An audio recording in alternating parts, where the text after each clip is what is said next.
Você vai casar, amém? Se você quiser casar, você vai casar. Amém. Antes de começar, eu quero orar com você. Você pode abaixar sua cabeça? Deus, obrigado por esse tempo precioso. Obrigado porque o Senhor nos deu a oportunidade de estar aqui e poder ouvir a Tua palavra, te adorar e ouvir testemunhos tão lindos como esse que foi dito aqui agora. Deus, abre o nosso coração, abre a nossa mente, abre o nosso entendimento, para que a gente possa receber tudo aquilo que o Senhor tem para nós nesta noite. Em nome de Jesus, amém. E eu vou falar exatamente sobre Deus fez você para casar. E aí, o Tandson veio falar comigo ali antes que ele ia contar o testemunho dele, e foi providencial, porque tem tudo a ver com o que eu vou falar. Então foi uma introdução de Deus para a nossa vida aqui. E o slide está aí?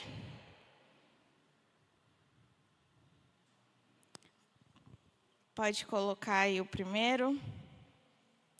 Deus fez você para casar. O único padrão bíblico de um relacionamento íntimo entre homem e mulher é o casamento. E ontem, já foi falado bastante sobre isso, mas eu vou dar uma pincelada só para a gente poder relembrar e para quem não estava aqui, lembrar.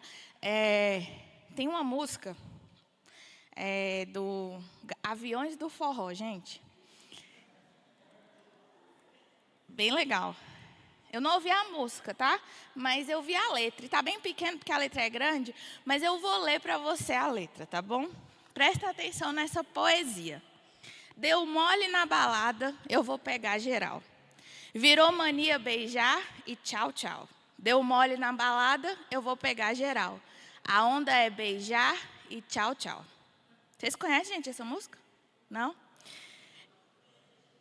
Ei, a onda agora é pegar e não se apegar.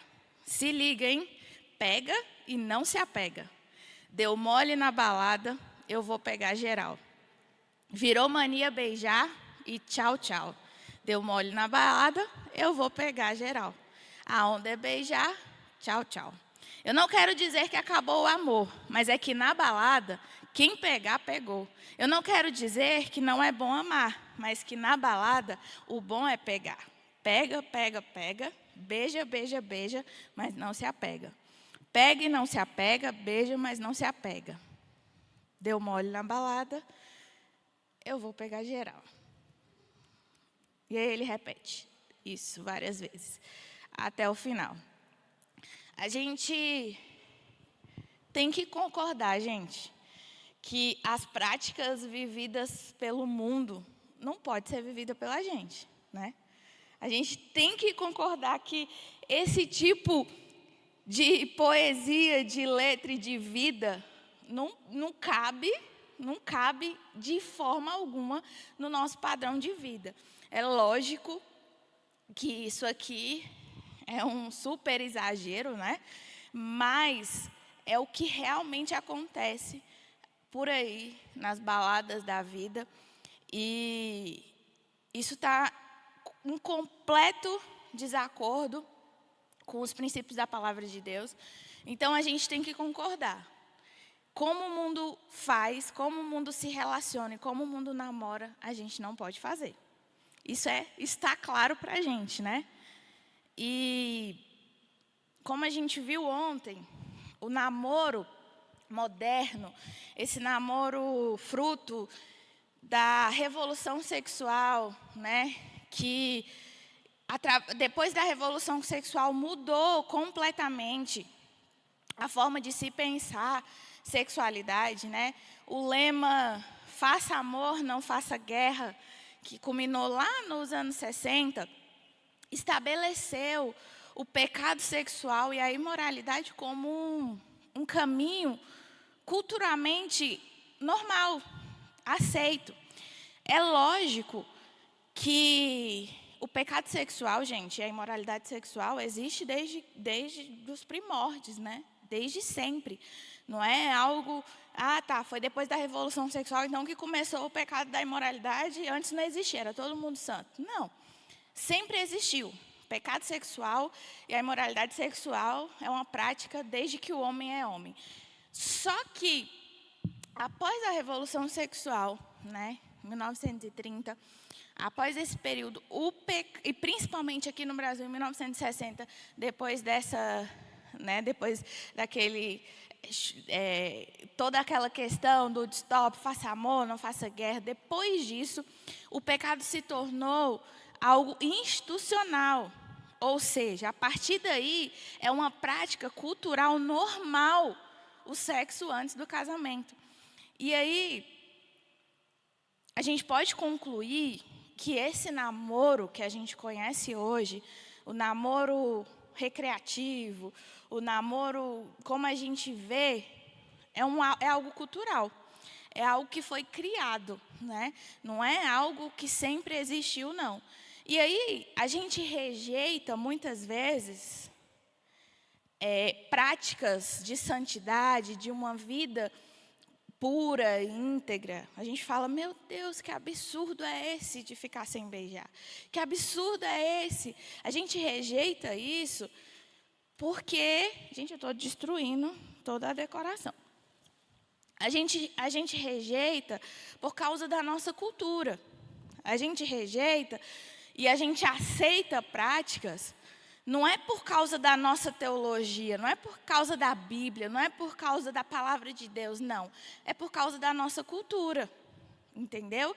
A gente rejeita as práticas da corte, do RA, por exemplo, porque a gente foi criado em uma cultura extremamente erotizada, onde o pecado e a moralidade sexual está tão enraizado na gente, na nossa cultura, que o pecado até parece normal, mas não é normal. Então, algo tão nobre, algo tão puro, como a visão da corte, a visão do RA, ofende a nossa cultura. Quantos de nós que vivemos o RA não fomos, muitas vezes, chamados de louco, ou sofrido bullying? Quantos de nós? Eu, várias vezes. Porque você é louca? Como assim? Isso não existe. Porque isso ofende a nossa cultura. Isso ofende uma cultura de imoralidade sexual, de uma cultura erotizada.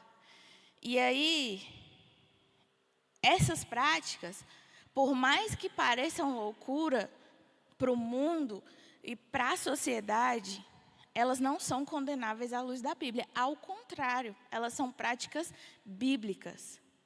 Então, pastora, qual é o limite de um relacionamento? Até onde eu posso ir? E sempre que a gente está lidando com jovens, essas perguntas acontecem, né? Até onde que eu vou? Até onde que eu posso? Eu posso ou eu não posso? O que eu posso, o que eu não posso? Então, essas perguntas são muito frequentes.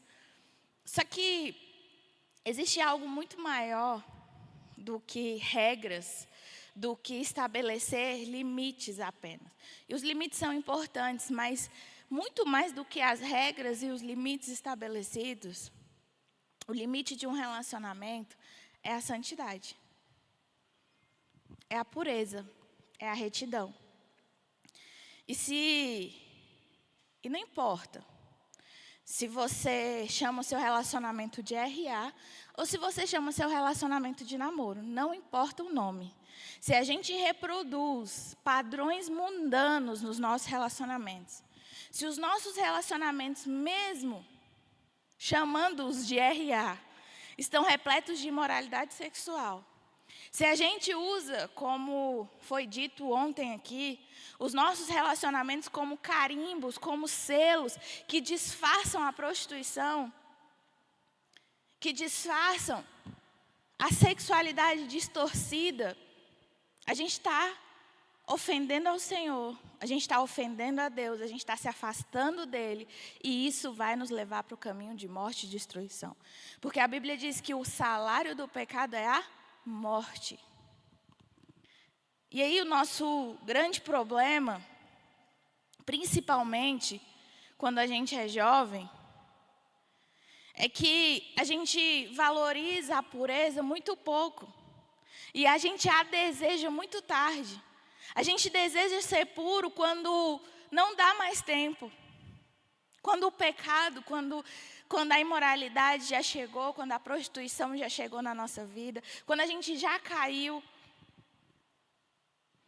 E mesmo que com a nossa boca a gente tente declarar a importância da santidade e da pureza, as nossas palavras elas vão se tornar sem valor se as nossas ações forem contraditórias.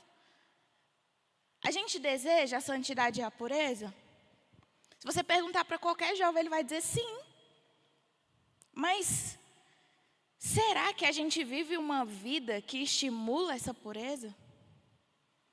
Será que a nossa vida, será que a nossa forma de se relacionar com o outro, com aquela pessoa que eu estou apaixonado, ou que é alguém que eu poderia me interessar, estimula a pureza, a santidade, a retidão? Infelizmente, não com a frequência que deveria. Se a gente for honesto com a gente mesmo, a gente vai ver que, na maioria das vezes, a gente fica feliz, a gente fica satisfeito em cumprir requisitos mínimos de não sexo, no RA, por exemplo, de não beijo, mas a gente fica flertando com a escuridão, a gente fica flertando com o pecado e a gente nunca tem coragem de se aproximar da luz da retidão. A gente acha muitas vezes que a pureza e a impureza, elas estão separadas por um ponto fixo. Não, até aqui eu posso e não é pecado. Se eu for para cá, aí eu peco. Eu posso fazer até aqui. Eu posso ir nesse limite. Só que não é o cruzar da linha, não é ir até o final que diz se nós somos puros ou não.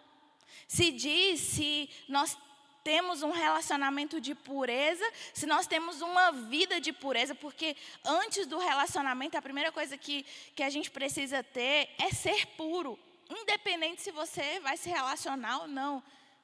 A pureza é algo intrínseca do cristão, do jovem, do homem, da mulher, da criança.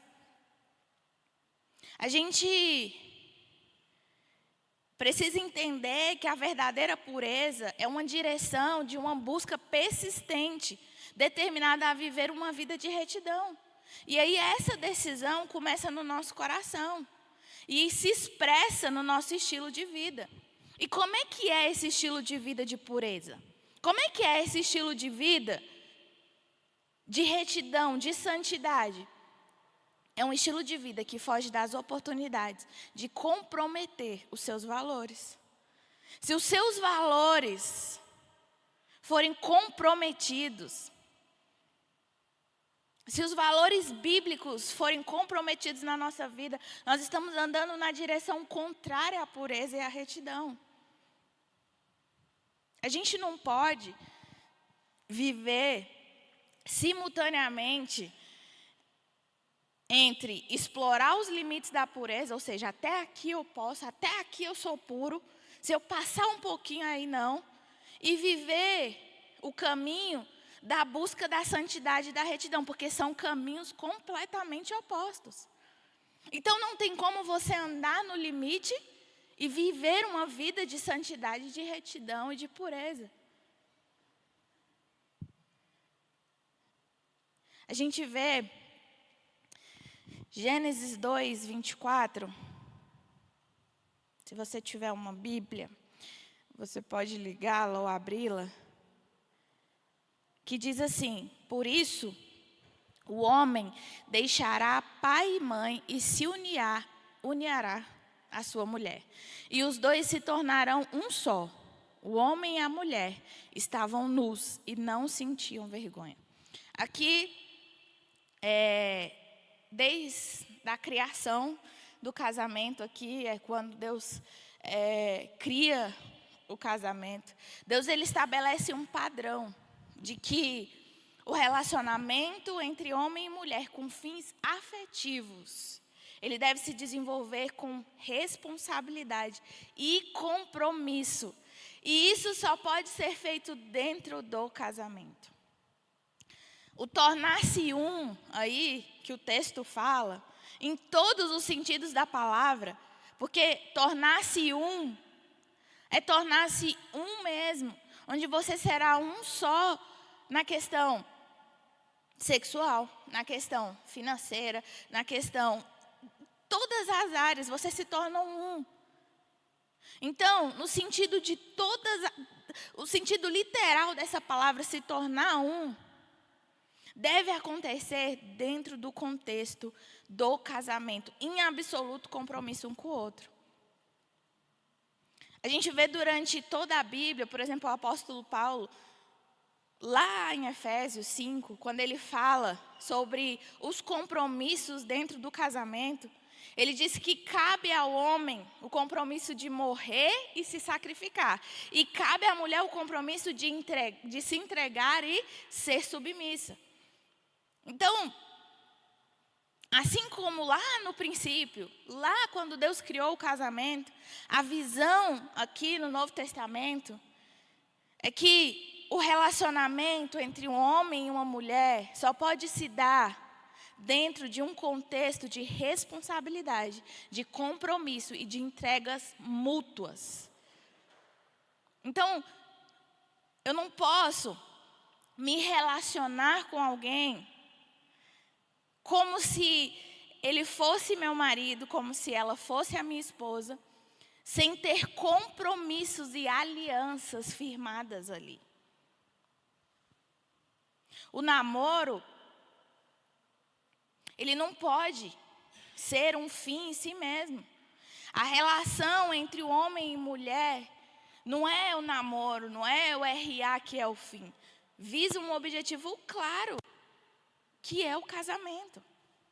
E é dentro do solo firme do casamento, é dentro do casamento. O casamento traz esse solo, traz essa estrutura, traz essa base para que se cresça a intimidade em todos os aspectos. A intimidade sexual, a intimidade física, a intimidade em todas, a intimidade emocional. É dentro do casamento que isso acontece. E aí a gente precisa entender o que Deus fala a respeito disso. Porque, como eu disse, a cultura nos prega uma forma de viver relacionamento.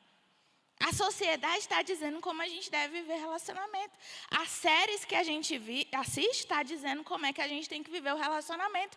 As músicas que a gente canta, não sei se você canta Aviões do Forró, mas está dizendo para a gente como é que deve ser os nossos relacionamentos. Mas Deus tem uma palavra para você de como deve ser o seu relacionamento. Deus diz para nós como deve ser o relacionamento entre um homem e uma mulher. E a gente vai ver Gênesis ainda, Gênesis 2. Só que agora a partir do 18, ele diz assim: então o Senhor Deus declarou, não é bom que o homem esteja só. Falei para a pessoa do seu lado, não é bom que o homem esteja só. Farei para ele alguém que o auxilie e o corresponda. Depois que formou da terra todos os animais do campo e todas as aves do céu, o Senhor Deus trouxe ao homem para ver e o homem para ver como este lhe chamaria. E o nome que o homem lhe desse a cada ser vivo, esse seria o nome. Assim, o homem deu nomes a todos os rebanhos domésticos, às aves do céu e a todos os animais selvagens. Todavia, não encontrou para o homem alguém que lhe auxiliasse e lhe correspondesse. Então o Senhor Deus fez cair o homem em sono profundo, e enquanto este dormia, tirou-lhes uma da costela. Fala assim, tirou-lhes uma das costelas. Fechando o lugar com carne. Com a costela que havia tirado do homem, o Senhor fez uma mulher e a trouxe a ele. Disse então o Senhor: esta sim, graças a Deus, glória a Deus, deu um pulo de alegria aqui. Essa sim é osso do meu osso, carne da minha carne. E ela será chamada mulher, porque do homem foi tirada. Por essa razão, o homem deixará pai e mãe, se unirá à sua mulher e eles se tornarão uma só carne. Então, a primeira coisa que a gente vê aqui nesse texto, neste relato da criação, do casamento, do matrimônio, é que não é bom que o homem esteja só. A gente vê durante toda a criação, Deus, ao final de cada dia, Deus dizia: viu Deus que era bom, não é? Deus cria o céu, Deus cria o mar, Deus cria os pássaros, Deus cria tantas coisas lindas e Ele diz: é bom, isso é muito bom, isso é bom. E aí, por algum motivo, existe um momento na criação, pode passar o próximo, tá? Existe um momento na criação que Deus diz que algo não está bom, que a gente acabou de ler. E o que é que Deus diz que não está bom? Adão estava sozinho, gente. O que estava ruim era que não era bom que Adão estivesse só. E aí, é incrível, porque, gente, Deus criou a pata e o pato. Deus criou a galinha e o galo. Deus criou a barata e o barato. Deus criou todos, cada um com o seu pazinho. Deus não poderia ter criado, gente, Adão e Eva logo? Vocês já se perguntaram isso? Por que Deus não pegou, fez Adão e fez Eva? Por que será? Por algum motivo, Deus escolhe dar ao homem a experiência da solidão antes de supri-lo com alguém, com uma companheira. Deus permitiu que Adão conhecesse a dor da solidão antes dele receber essa bênção que era a mulher. E Deus fez isso exatamente para nos mostrar que nós precisamos uns dos outros. Não é bom que estejamos só. Adão tinha Deus. Adão conversava com Deus. A Bíblia diz que ao final do dia, Adão tinha um bate-papo com Deus. Gente, isso deveria ser suficiente para Adão ser completo. Não ter falta de nada.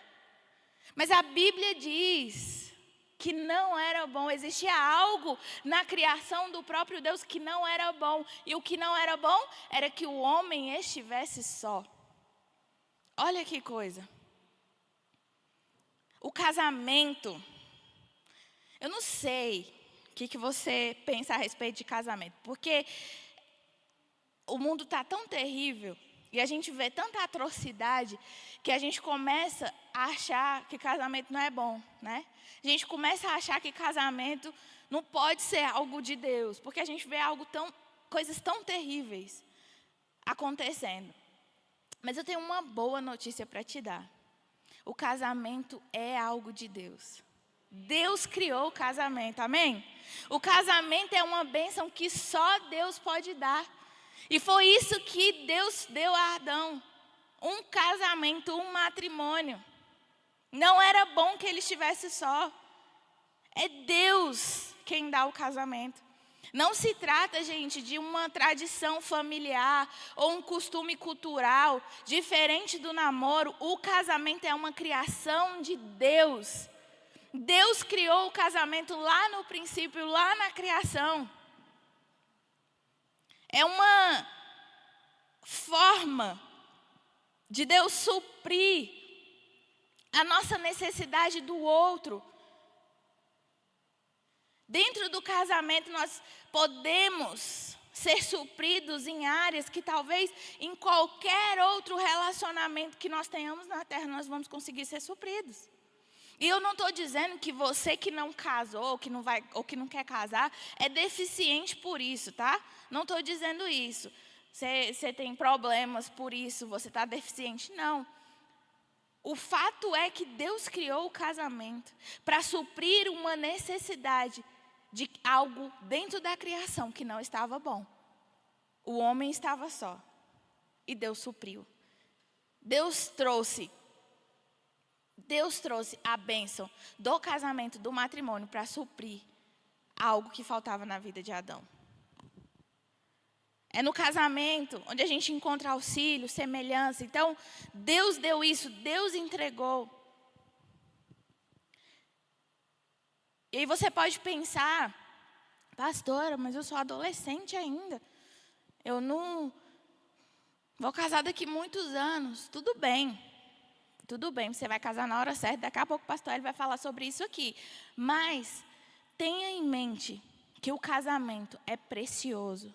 O casamento é uma criação de Deus. O casamento é algo que foi formado por Deus. É algo que Deus dá ao homem. Então você não precisa viver uma vida frustrado ou olhando casamentos à sua volta que deu errado e achar que tudo vai dar errado na sua vida. Primeiro, porque você está aqui. Segundo, porque você é filho de Deus. Você vai ter um casamento abençoado, amém? Então, deseje casar. Deseje casar. Eu ouço jovens e adolescentes com veios muito feministas que dizem, pastora, para que eu vou casar? Para que eu preciso de homem? Adolescente, gente, de 13, 14 anos, que diz isso. E nós precisamos entender que o casamento é uma criação de Deus para suprir algo que estava faltando na criação. Não é bom que o homem esteja só. Amém? Segunda coisa que a gente vê nesse texto, dominar sozinho não é o bastante. Não sei se você vai entender a analogia, porque eu sou mais velha, né? Mas vocês lembram do pink do cérebro? Quem lembra? Ah, pelo menos tem um pouco da minha geração aqui, né? A ordem de Deus ao homem e à mulher é que eles dominassem a criação. A gente vê lá em Gênesis 1, né? Deus dizendo, olha, dominem sobre a criação. Ali, naquele jardim, havia plantas, animais. Então, eles dominaram sobre aquele pedaço de terra ali, né? Sobre aquele jardim ali. Mas é lógico que com o tempo se desenvolveria toda a cultura, né? A partir dali, toda a cultura foi desenvolvida. E aí, Adão, né? Deus chama Adão e Deus fala, olha, você pode nomear os animais, você pode dar nomes aos animais, você vai dominar sobre as plantas, sobre os animais, você vai dominar sobre a flora, sobre a fauna. Só que a Bíblia diz que ele não achava. Provavelmente, enquanto ele andava e dava nome, ele estava procurando alguém que fosse semelhante a ele. E para dominar, gente, para dominar o mundo, para dominar sobre a criação, sobre a cultura, para dominar, nós precisamos um dos outros. Infelizmente, a nossa cultura nos ensinou, e muitas vezes nós somos instruídos até mesmo pelos nossos pais. E isso não é uma crítica, mas um alerta aos pais, que muitas vezes a gente instrui os nossos filhos a só considerar o casamento depois que eles tiverem dominado o mundo o suficiente. O que isso significa? Você precisa conquistar para casar. Depois que você tiver casa, carro, fazenda, jatinho, aí você casa. Depois que você fizer um intercâmbio na Europa, conhecer o mundo, a volta ao mundo, aí você casa. E quando Deus fala com Adão, para que ele domine, para que ele e Eva, homem e mulher, domine, a gente tem que entender que é claro que é correto, né, os pais quererem que os filhos se formem, tenham um mínimo de condição mínima, né? Existem estabilidades básicas para uma pessoa que vai casar, o básico, né? Mas a gente não pode ensinar os nossos jovens, os nossos filhos, que o casamento é a parte inferior da vida. Que a parte importante da vida são as conquistas financeiras, acadêmicas e profissionais. A gente fala muitas vezes como se o casamento fosse atrapalhar o que realmente importa na vida, que é o dinheiro e os bens. Muitas vezes, nós como pais, eu tenho filho, gente. Eu tenho um filho. Então, eu sei que a gente quer o melhor. A gente quer que os nossos filhos não passem coisas que a gente passou, passe privações. E isso é legítimo. Mas a gente não pode querer que os nossos filhos casem tendo conquistado aquilo que a gente demora anos.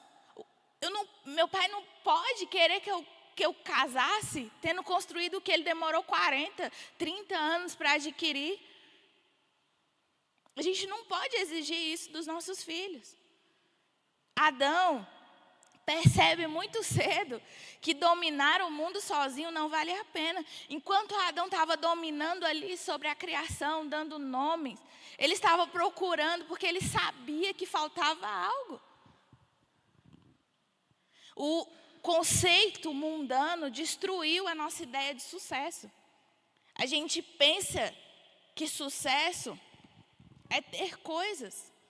Muitas vezes a ideia de vida boa e de sucesso para nós está ligada aos nossos bens materiais, aquilo que a gente adquiriu, aquilo que a gente tem. Mas se a gente for ver biblicamente, o sucesso, o salmista, por exemplo, no Salmo 128, ele fala que a bênção dele é ter uma esposa para desfrutar.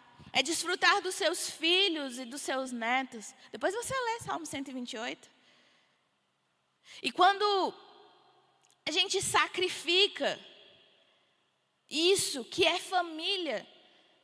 Família é o bem mais precioso que a gente pode ter, que a gente pode adquirir. Quando a gente sacrifica a família, o casamento em prol de acúmulos de bens e recursos, a gente está trocando o que é mais valioso por algo inferior.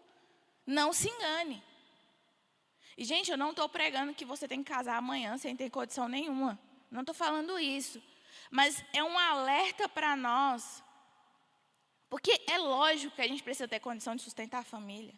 Mas, jovem, não tente dominar o mundo sozinho. Deus quis que Adão e Eva governassem. Deus quis que Adão e Eva dominassem sobre a criação juntos. O casamento deve ser essa instituição que funciona além do âmbito conjugal. Então, além da família, o casamento serve o mundo. O casamento serve a sociedade. O casamento cria filhos para que o mundo seja melhor servido. A gente dá ao mundo filhos melhores, pessoas melhores, se a gente tiver um casamento de sucesso. Então, para de achar que a segunda coisa da sua vida é a família e o casamento. Pare de achar que primeiro você tem que conquistar muito. E salvo as exceções, na maioria dos casos, a gente está muito mais preocupado com o nosso egoísmo, com o nosso conforto, do que realmente em fazer o outro feliz, em se dedicar a um matrimônio, a um casamento, com uma vida de retidão, de santidade, de pureza. Então, não tente dominar o mundo sozinho. Dominar sozinho não é o bastante. Deus fez homem e mulher para que eles dominassem juntos, para que eles fizessem juntos a grande obra que Deus tinha para eles. E terceiro, Deus tira algo de Adão para fazer algo bem melhor. No processo de fazer aquilo que não era bom ficar bom, porque a gente viu, pode passar o próximo slide, por favor. A gente viu que tinha algo na criação que não estava bom. E o que era? O homem estava só. Mas nesse processo de Deus tornar algo melhor, de Deus tirar algo que não está bom, o que Deus faz? Deus não adiciona. Deus subtrai. Deus tira de Adão. Deus tira a costela de Adão. E aí, com aquele pedaço faltante, Deus constrói uma mulher linda e maravilhosa para ele. Eva é o suprimento da falta dele. Deus tira algo de Adão para fazer algo muito melhor para ele. Deus não nos fez autossuficientes. Deus não nos fez para andar sozinho, gente. Deus não nos fez. Deus nos fez com a necessidade do outro, desde que a gente nasce. Um bebê, quando ele nasce, se eu deixar meu bebê lá, ele vai morrer, porque ele precisa da mãe, ele precisa de mim, ele precisa do alimento. Deus nos criou com a necessidade do outro.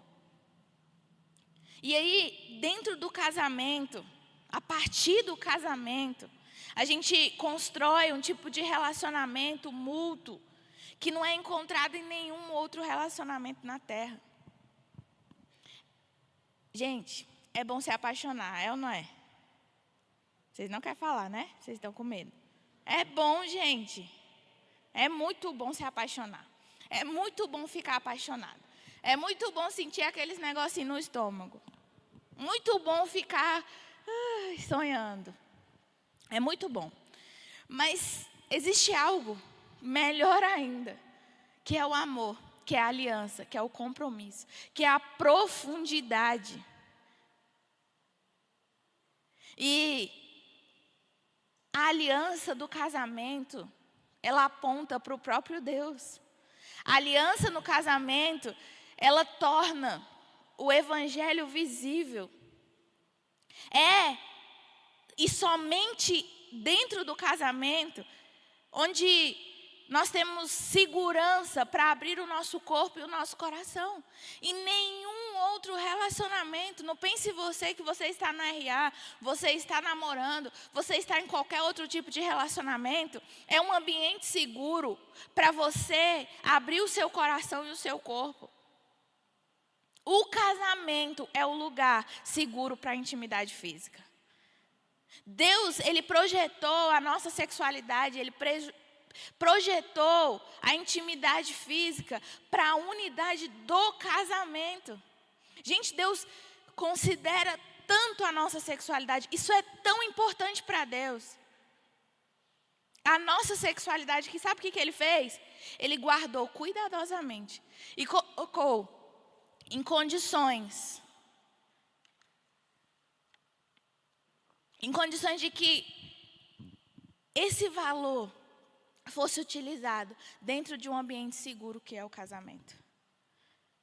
Por causa do nível, da preciosidade que é a nossa sexualidade. E o que a gente está dizendo com o princípio do RA é que a gente nunca deve entregar o nosso corpo para quem ainda não entregou a vida para nós. Não aceita intimidade física de alguém que não escolheu entregar a existência a você. Porque isso só gera dor e desilusão e tristeza. Quando a gente entrega o nosso corpo e o nosso coração fora da aliança do casamento, nós corremos grandes riscos de ser frustrados. Grandes riscos de ser frustrados. Há casos que salvam, mas a grande maioria das pessoas terminam esses relacionamentos frustrados, acabados emocionalmente. Porque a sexualidade, a sua sexualidade, o seu corpo e o seu coração devem ser entregues dentro de um ambiente seguro. E quando a gente quebra esse princípio, a gente vê tantas pessoas frustradas em seus relacionamentos, tantas pessoas magoadas. Já conversei com jovens que, pastor, eu quero me matar depois de um término de um relacionamento, de tão frustrada que a pessoa estava. Tão frustrada, tão frustrada, tão frustrada, que o único desejo dela era a morte. Por quê? Por causa de uma desilusão. Porque entregou o corpo para quem ainda não tinha entregue a vida. Entregou o coração para quem não tinha nenhum tipo de aliança e compromisso com ela. E isso trouxe morte e destruição para ela. A gente fica... A maior mentira que o diabo quer colocar na nossa geração é mostrar para a gente, para os nossos jovens, que Deus é um grande estraga-prazeres. Ah, pastora, pelo amor de Deus, ficar sem beijar, isso é absurdo. Isso é absurdo, isso é fora de lógica. Que Deus é esse que quer tirar esse prazer de mim? Que Deus é esse que quer tirar de mim algo tão bom que é beijar? Algo tão bom que é se entregar. Algo tão bom que é me entregar intensamente à paixão. A gente começa a achar que Deus é um grande estraga-prazeres. Gente, quando eu era adolescente, eu achava. Eu pensava, cara, pelo amor de Deus, Deus não me ama não, porque como assim? Quer tirar esses prazeres de mim? Só que isso é uma grande mentira do diabo para nós.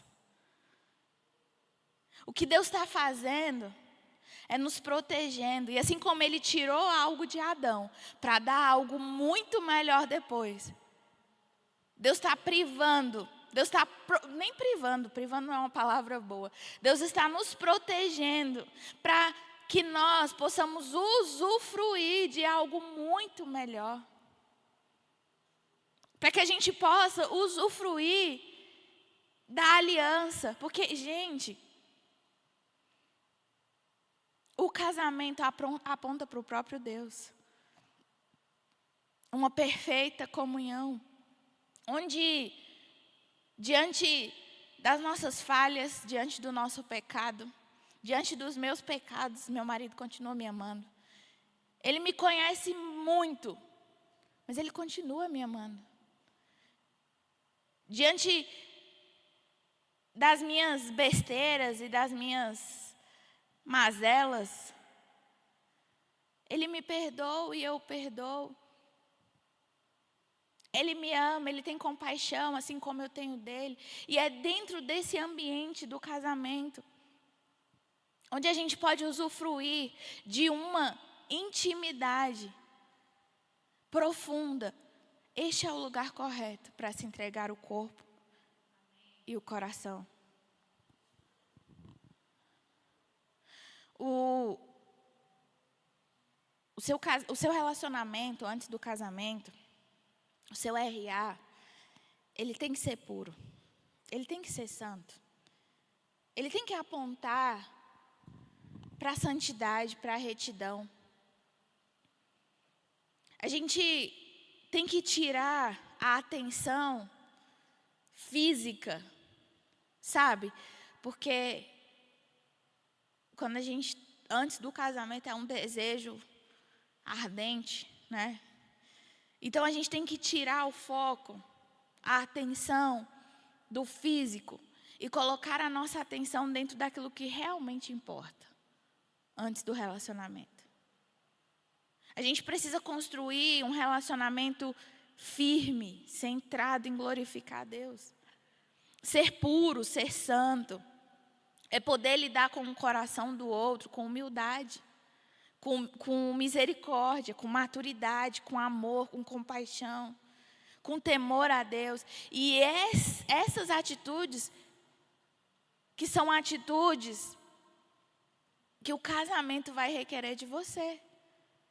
E enquanto o envolvimento físico, antes do casamento, está falando mais alto, a gente não consegue ouvir a voz daquilo que realmente é importante. E aí depois que a pessoa casa, ela fala: meu Deus, eu casei com essa pessoa, ela não era assim antes. Quem nunca ouviu isso? Ela não era assim antes. Ela era. Ela sempre foi. Só que a voz do desejo, da paixão, estava falando mais alto. Então, no nosso relacionamento, pré-casamento, no RA, no namoro, a gente tem que abaixar o volume do físico, da questão física, e olhar para as questões que realmente são importantes.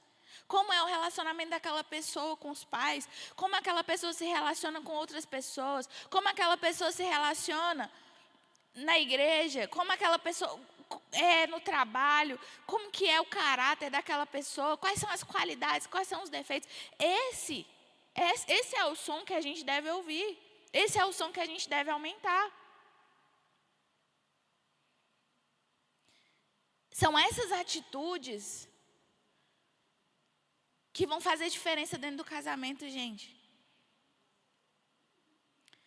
A questão física, o sexo dentro do casamento, sei lá, deve ser 5%.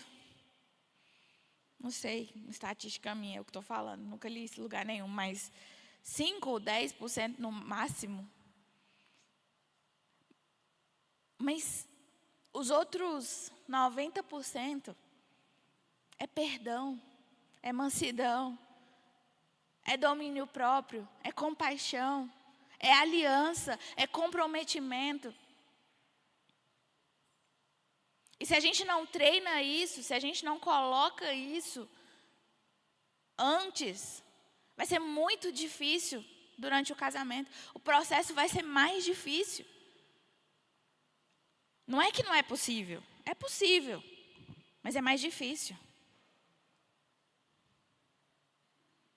Viver uma vida de pureza dá muito trabalho. Isso não acontece por acaso. Ah, pronto, virei puro, virei santo, a partir de hoje. Não é, é um processo. É um processo que requer uma vida de oração, uma vida de obediência, uma vida de temor a Deus. Mas, o Ministério de Louvor pode vir. Mas não é algo pesado, não é algo opressor. Porque, como eu disse aqui, existe graça, existe alegria na obediência, existe alegria em viver a perfeita e agradável vontade de Deus para nós. Sem a pureza, sem a retidão, a nossa mente ela se torna escrava da depravação, onde a única coisa que o nosso corpo quer, sabe o que é? Prazer, satisfazer os nossos desejos. E que triste vida é viver para satisfazer apenas os nossos desejos físicos. Mas existe algo muito maior, que é satisfazer a nossa alma, o nosso espírito, e nos encher dele. E isso só é possível com uma vida de retidão. O salmista, em Salmo 24, 3, diz: quem subirá ao monte do Senhor? Ou quem estará no seu santo lugar? Aquele que é limpo de mãos e puro de coração. Nós só podemos subir ao santo lugar e nos encontrarmos com Ele quando tivermos uma vida de pureza, de santidade. E por isso que a gente faz seminário, por isso que a gente prega, por isso que a gente fala, por isso que a gente diz tanto para os nossos jovens: não anda sozinho, não faz isso, não faz aquilo. Porque não se trata de regras, não se trata do que pode, do que não pode, não se trata dos limites que você vai ou não vai fazer, até onde você vai. Se trata de um desejo profundo de habitar no santo monte do Senhor, amém? De viver uma vida de mãos limpas e de coração puro. Não é porque a gente quer tirar o seu prazer. Não é porque a gente quer privar você. Não é que a gente tá casado e agora vamos descontar o que fizeram comigo. Agora é minha vez. Não. Não se trata disso. Não se trata de regras. Se trata de agradar o Senhor, amém? Porque Ele nos amou. E o nosso desejo é amá-lo tanto, a ponto de a gente não andar no limite com o pecado, mas viver uma vida de retidão. Eu queria orar com você. Talvez até aqui você viveu uma vida longe, no caminho oposto da retidão, que é aquele onde você vive na linha, no limite, perto de cair. Talvez até aqui foi assim que você viveu. Talvez até aqui você fez escolhas baseadas na cultura do mundo, ou na forma que você aprendeu. Talvez você nem tinha esse conhecimento do que realmente é o namoro, ou é relacionamento, ou é o casamento. Talvez até aqui você estava com os olhos vendados, mas o Senhor abriu os seus olhos hoje, amém? Eu queria que você orasse a Ele, falasse: Senhor, eu quero agradar o Teu coração, eu quero viver uma vida de santidade, uma vida de retidão, uma vida de pureza.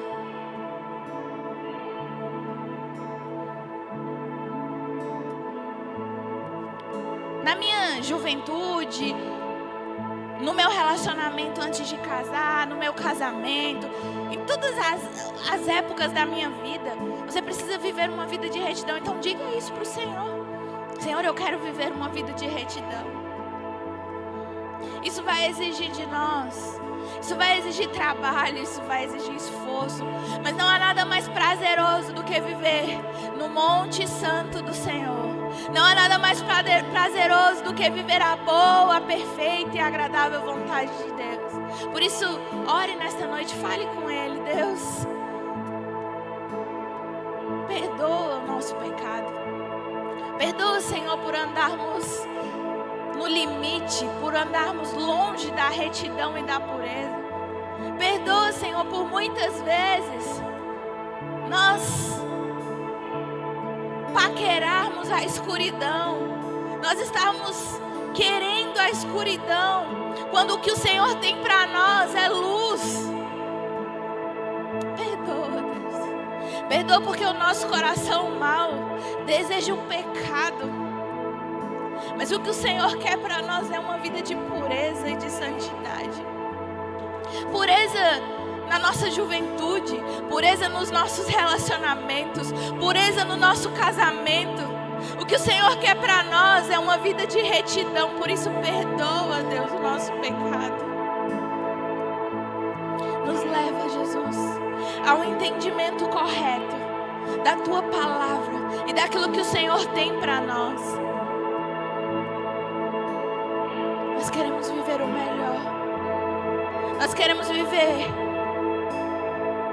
a boa, perfeita e agradável vontade de Deus. Por isso, Senhor, transforma corações aqui. Corações quebrados. Corações que foram destruídos por relacionamentos errados. Relacionamentos que foram como um caminhão que estraçalhou o coração de jovens aqui. Restaura, Deus. Restaura corações. Que aqueles que desacreditavam de casamento, restaura os sonhos de casar aqui. Restaura, Jesus, sonhos nesta noite. Restaura corações. Nós cremos no poder do Senhor para restaurar, para trazer vida aonde a morte, aonde o pecado reinou. pecado trouxe destruição, o Senhor venha com vida. Restaura, Senhor.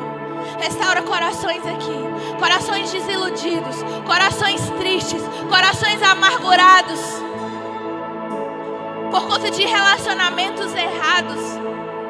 E que o Senhor comece a escrever uma nova história, uma história de sucesso, uma história onde será escrita pelo dedo do Senhor.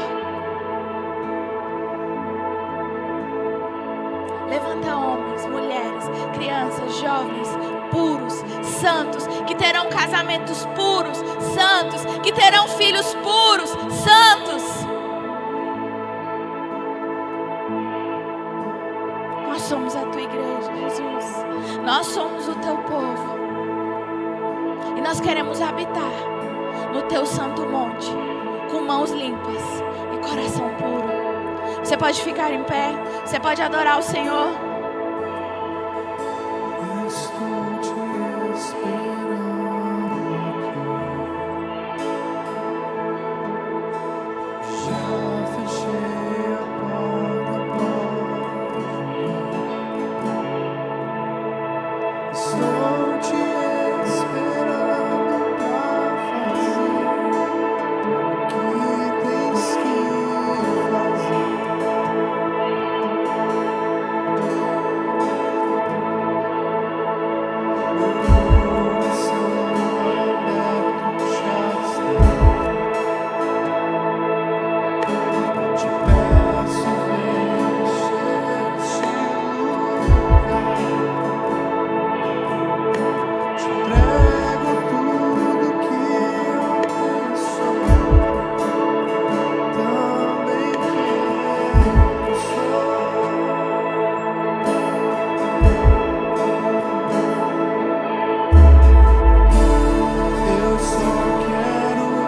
Você pode declarar isso? Você pode dizer que esse é o anseio do seu coração? Nenhum prazer substitui a tua presença, Senhor. Nós queremos a tua presença.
Amadinhos, eu sinto em meu coração, assim como a pastora ministrou, muitos jovens adolescentes têm uma aversão a casamento, porque cresceram debaixo de um lar conturbado, terrível, lares sem paz, e foram causando traumas, e foram causando essa barreira contra o casamento.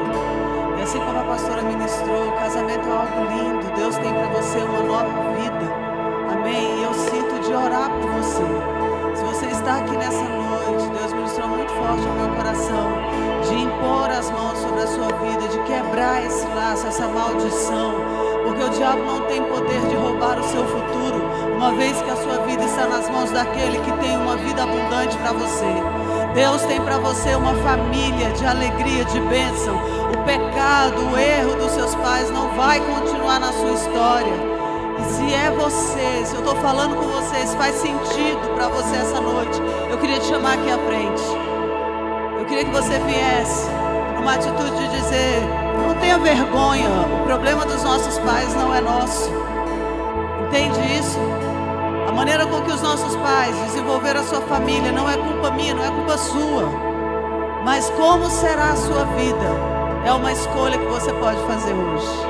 Se tem alguém aqui, e eu sei que tem, porque o Senhor colocou no meu espírito, eu queria te chamar aqui à frente.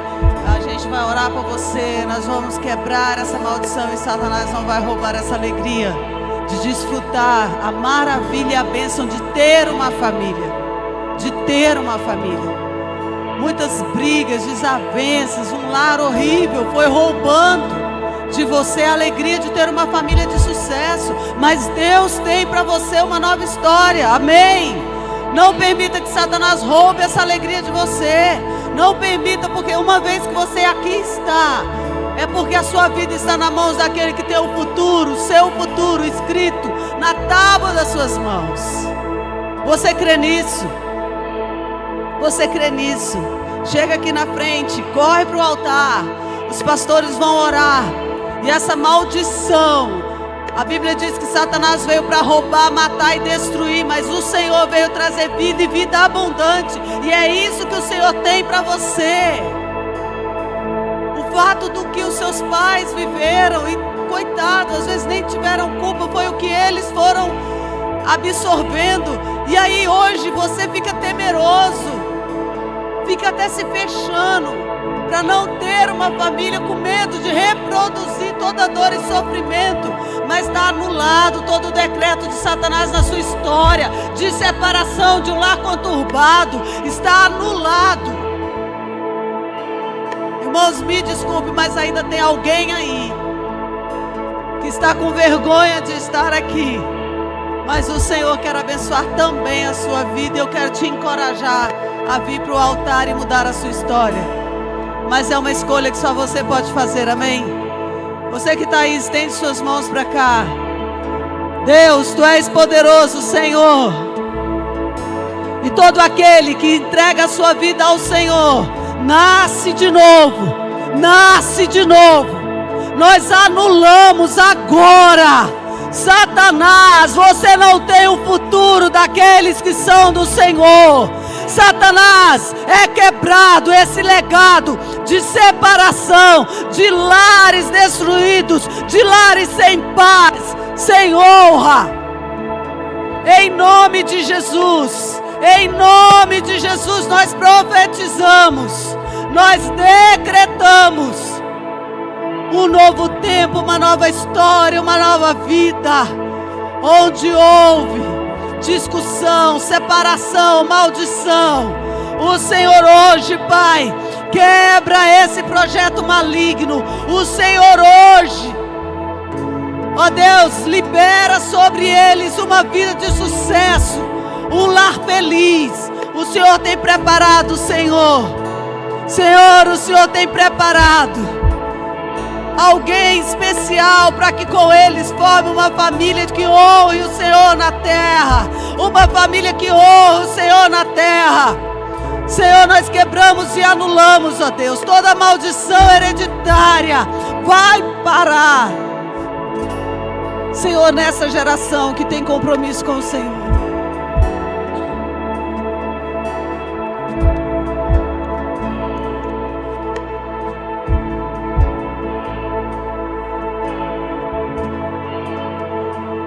Essa geração é sua, Senhor.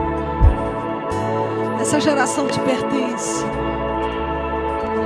E eles, ó Deus, viverão aquilo que o Senhor determinou. Essa geração é consagrada ao Senhor. Essa é a geração que tem compromisso com a santidade, que tem compromisso de se separar, de se consagrar ao Senhor, Pai. Senhor, e assim será o futuro deles, assim será a descendência deles. Em nome de Jesus, tira o medo, tira a incerteza, tira a insegurança. Que toda palavra maldita, Senhor, hoje, pelo poder do sangue do Cordeiro, seja anulado. Como autoridade espiritual, Senhor, eu profetizo que sobre eles o poder do sangue do Cordeiro os lava, purifica e tudo se faz novo.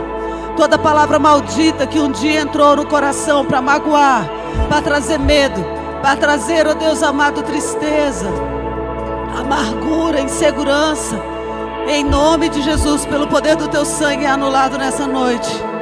Que somente os decretos do Senhor venham governar as suas emoções. Que somente os decretos da palavra do Senhor venham governar, ó Deus, a sua mente, o seu coração. E em Cristo Jesus nós profetizamos e declaramos uma geração livre, uma geração, ó Deus, que se relacionará em liberdade no Senhor, para a glória do teu nome, em nome de Jesus, amém. Só quero tua presença. Amém. Hoje não vou te pedir nada. Só quero levantar. Amém. Antes de acabar minha oportunidade aqui, meu tempo, eu queria indicar para vocês 2 livros. Um é esse que a gente já mostrou aí, se tiver o slide, Fogo no Parquinho, pastor Iago Martins. No dia que eu descobri esse livro, eu comprei, chegou no outro dia, o Felipe começou a ler, o Felipe falou, amor, é muito bom. E aí eu já levei para o meu pai, para minha mãe, falei, olha, isso aqui é extraordinário, é o que a gente sempre pregou, é o que a gente sempre falou. Falei para o Tantes, falei para um monte de gente, porque realmente é muito bom, gente. Então, compre o livro. Compre o livro, tudo que a gente está falando aqui, muita coisa está baseada no livro Fogo no Parquinho. Então, assim, é algo bem atual. O pastor Iago teve uma graça, né, ele é brasileiro, então ele conhece a nossa cultura, ele sabe. Então, é bem atual, bem de fácil entendimento de leitura. Leia, talvez você nunca leu um livro na sua vida, você tá aí uma grande oportunidade. E o outro livro é um clássico que se chama Eu Disse Adeus ao Namoro. Eu ia trazer e esqueci. Muito bom, muito bom, muito bom, muito bom. E porque às vezes a gente acha que isso é invenção da nossa cabeça, né? Tipo, a igreja que está inventando isso, é só aqui, não existe isso em lugar nenhum do mundo. E aí quando a gente vê, né, que existem pessoas vivendo e comungando da mesma opinião, né, que a gente, é muito bom. Então, o livro é Eu Disse Adeus ao Namoro. É um livro extraordinário, muito bom. Muita coisa do que eu falei também, eu tirei algumas partes dele. Então, assim, leia, se torne alguém que vai aprender, que vai estudar sobre isso. Não diga apenas, não quero saber disso, não concordo. Não, estude, leia, aprenda e deixa Deus te ministrar no seu coração. Amém? Então,